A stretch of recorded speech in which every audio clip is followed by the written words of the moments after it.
The US is adding 6 Chinese companies to an export blacklist over what it argues are links to a military-backed global balloon espionage program, the Commerce Department said, after a high-altitude balloon traversed the US before being shot down last week.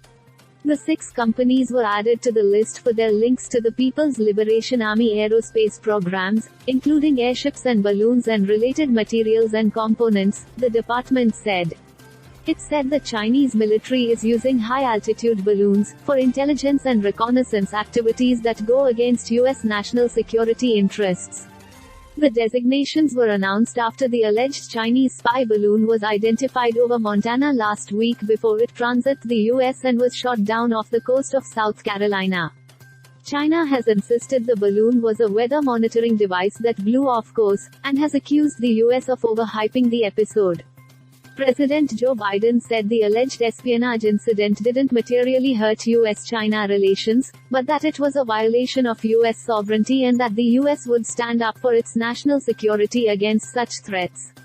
He's come under fire from Republican lawmakers who said the balloon should have never been allowed to traverse the continental U.S. for a week before it was shot down last Saturday. The so-called entity list is a de facto export blacklist that only allows U.S. exports when the government grants licenses.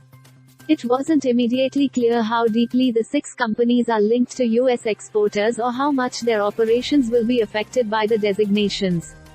The 6 companies were identified as Beijing Nanjing Aerospace Technology Company, China Electronics Technology Group Corporation 48th Research Institute, Dongguan Lincoln Remote Sensing Technology Company, Eagles Men Aviation Science and Technology Group Company, Guangzhou Tianhe Xiang Aviation Technology Company, and Shanxi Eagles Men Aviation Science and Technology Group Company.